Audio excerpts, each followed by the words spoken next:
Hello and good evening. You're watching Inside Foreign Affairs with Kamran Yousaf. War or peace? That remains the defining question shaping the future of the Middle East and beyond tonight. Diplomacy between Iran and the United States appears to be moving cautiously forward, but despite ongoing negotiations, the region continues to stand dangerously close to another escalation. The fragile ceasefire between Tehran and Washington is still holding, though tensions around the Strait of Hormuz, military posturing and threats from both sides mean the situation remains highly volatile. Yet amid this uncertainty, Pakistan is sounding notably optimistic. Speaking during his weekly briefing, Foreign Office spokesperson Tahir Andrabi said Islamabad expects an agreement between Iran and the United States sooner rather than later, expressing hope that ongoing diplomacy would lead to a peaceful and sustainable outcome.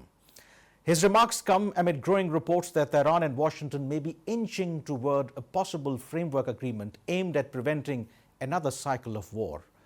And this is where Pakistan's role has become increasingly significant. Over recent weeks, Islamabad has quietly emerged as an important channel of backdoor diplomacy, with messages exchanged between Tehran and Washington through Pakistani interlocutors. While officials remain carefully not to discuss specific issues publicly, their statements strongly suggest that sensitive diplomatic engagement is actively underway. When asked about reports of a possible one-page agreement, Tahir Andrabi responded with humor. "I do not know whether it's a one-page or two-page document," he said. "That would depend on the font as well," he adds. But behind the joke was a serious message.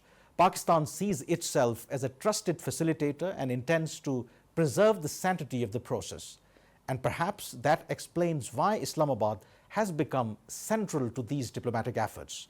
Pakistan maintains working ties with Tehran, long-standing relations with Washington, close coordination with Gulf states, and deep engagement with China, making it one of the few countries able to speak credibly to all sides.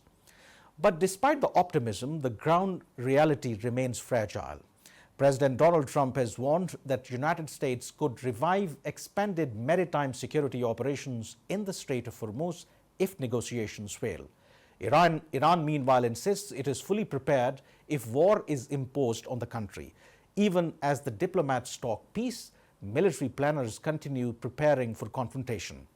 And the consequences are already being felt globally. Food prices are rising, shipping costs remain under pressure, and energy markets are nervous as instability around the Strait of Hormuz continues. The key waterway through which nearly one-fifth of global oil trade passes has once again become one of the world's most dangerous flashpoints.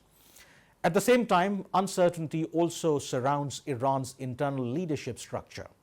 Reports suggest Supreme Leader Mujtaba Khamenei continues to play a central role in both negotiations and war strategy, though little is publicly known about his current condition or whereabouts. Which raises an important question: are the people negotiating peace the same people preparing for war?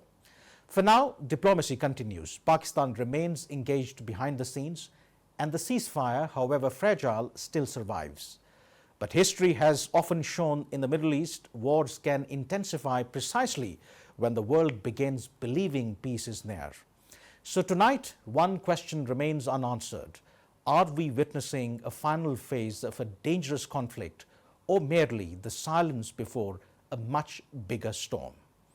We have to take a break here, and after the break, we have more analysis on Iran-US conflict.